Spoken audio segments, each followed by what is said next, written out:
Bien, el día de hoy vamos a continuar hablando de lo que es probabilidad estadística.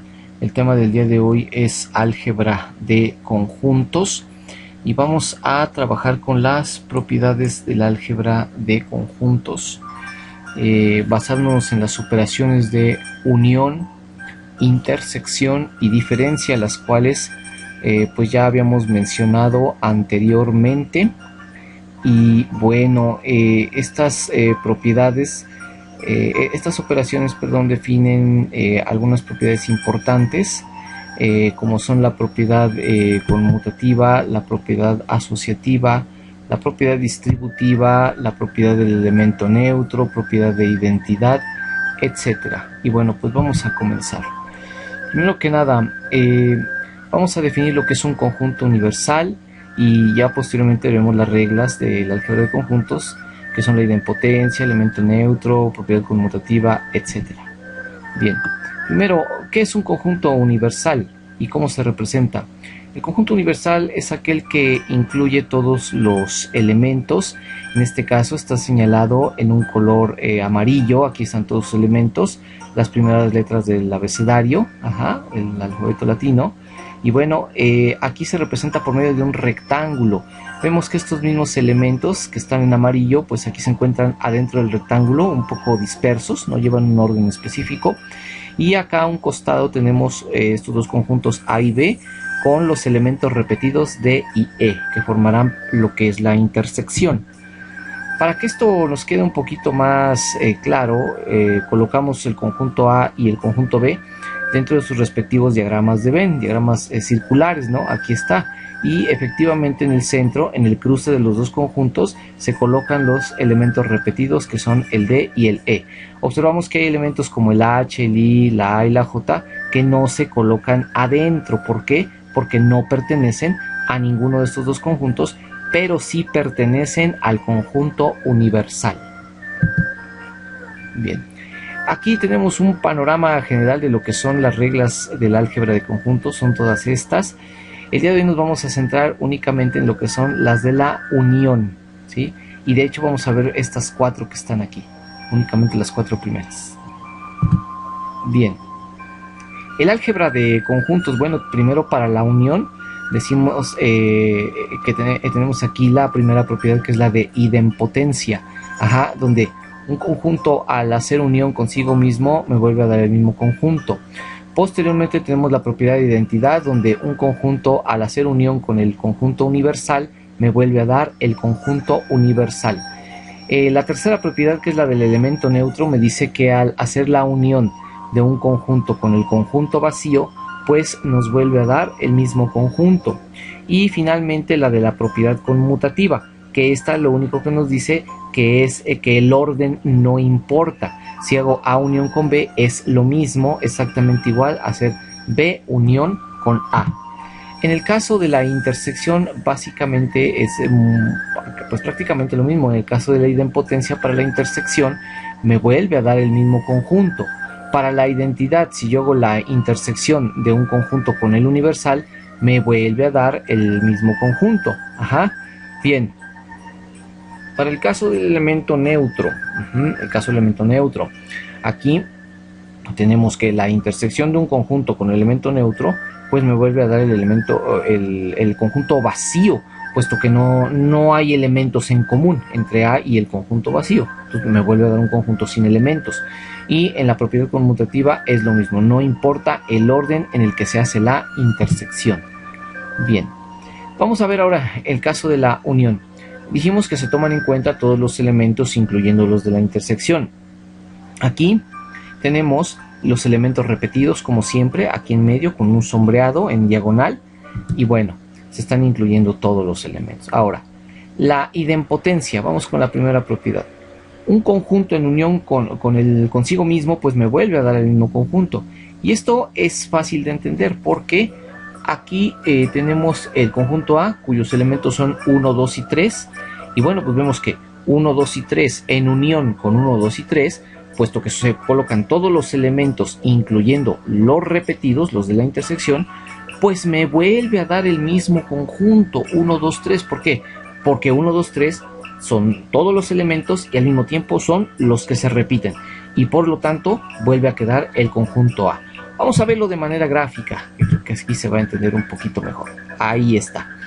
Bien, fíjense, aquí el conjunto A está dos veces. Ponemos el diagrama de Venn correspondiente. Los elementos que se repiten van en medio 1, 2 y 3, pero vemos que estos elementos 1, 2 y 3 pues son precisamente este conjunto A. Ajá. Recordemos que en la diapositiva anterior pues habíamos definido el conjunto A como el conjunto formado por 1, 2 y 3, por los tres primeros números naturales. Ajá. Y aquí es como si este conjunto, de aquí en medio, que queda la intersección, como si le cambiáramos la forma y lo volviéramos a representar de forma circular. Aquí en medio está como de una forma ovalada y ahora lo representamos en forma circular. Y estos elementos 1, 2, 3 pues son estos mismos, 1, 2, 3. ¿Quién es ese conjunto? Pues el mismo conjunto A. De esta forma la unión de un conjunto consigo mismo me vuelve a dar el mismo conjunto.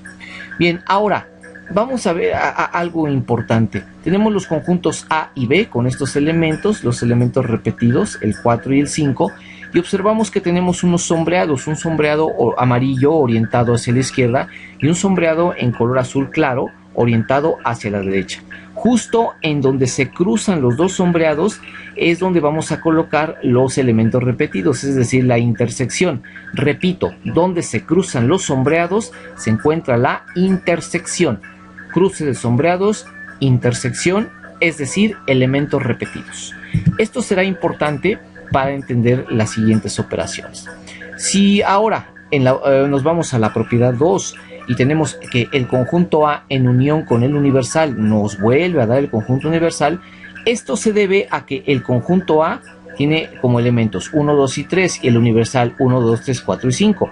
Los repetidos quedan justo aquí. Fíjense, estoy haciendo la intersección, la intersección aquí del conjunto A con el conjunto universal, y afuera estoy colocando los elementos restantes en el conjunto universal, que son el 4 y el 5. El 4 y el 5 no pertenecen al conjunto A, pero ¿dónde se están cruzando? ¿Dónde se cruzan los elementos del conjunto A indicados con el sombreado verde y los elementos del conjunto universal indicados con el sombreado azul? Pues justo aquí se vuelven a cruzar, en el conjunto A. Entonces estoy tomando en cuenta la intersección, pero como estoy haciendo la unión de este conjunto con todo lo demás, con todo el conjunto A, el conjunto universal, perdón, ¿qué me vuelve a quedar? Pues el conjunto universal, me vuelve a quedar absolutamente todo, y eso pues es el conjunto universal. Pero la intersección está aquí donde se cruzan los sombreados. Pero recordemos que la intersección se incluye adentro de la unión. Bien, ahora vamos con la tercera propiedad, la unión de un conjunto con el vacío. Pues como el vacío no tiene elementos y estoy tomando en cuenta todos los elementos, incluyendo los que se repiten, eso es la unión, tomar en cuenta todos los elementos, incluyendo los que se repiten, bueno, pues al unir los elementos de un conjunto con el vacío, se obtiene de nuevo el mismo conjunto, es decir, el conjunto A. ¿Sí? Puesto que 1, 2, 3, y si aquí le agrego pues un conjunto que no tiene ningún elemento, me vuelve a quedar 1, 2 y 3, es decir, el conjunto A. Esto es muy similar a cuando en los números reales sumamos el 5 con el 0, por decir algo, ¿no? 5 más 0, pues me vuelve a quedar el 5 aquí. Ahora, llevando esta misma idea a conjuntos, el conjunto A en unión con el vacío, pues me vuelve a quedar el conjunto A. Bien. Finalmente tenemos la propiedad conmutativa. Observemos aquí, en el caso de la unión, dice B unión con A, son todos estos elementos, los que se repiten como siempre, pues aquí en medio. Y ahora, si ponemos A unión con B, aquí era B unión con A, y aquí es A unión con B, vemos que son exactamente los mismos elementos. 1, 2, 3, 4, 5, 6, 7. En los diagramas de Venn, vemos que en el B unión con A están el 7 y el 6 primero, y después están los elementos del conjunto A, que son los que me faltarían, que son el 1, el 2 y el 3. Y en el caso de A unión con B, bueno, pues están girados. Ahora primero los elementos del conjunto A, fíjense, acá estaban en el segundo conjunto, aquí están en el primero. Ajá, y los elementos 6 y 7 acá estaban en el primer conjunto y ahora acá están en el segundo. Y los de la intersección siempre se colocan en medio, ahí no cambia. Entonces, ¿qué concluimos? Que no importa, el orden, ¿sí?, en el que se colocan los conjuntos en la unión. Al regreso, aquí sería el caso de A unión con B es igual a B unión con A. Estos dos son equivalentes. Y esa es la propiedad conmutativa. Simplemente se cambian de posición los conjuntos. Bueno, pues espero que haya quedado claro. Si tienes alguna duda, por favor, puedes enviarla por Facebook o aquí mismo en la caja de comentarios. Muchísimas gracias. Hasta luego.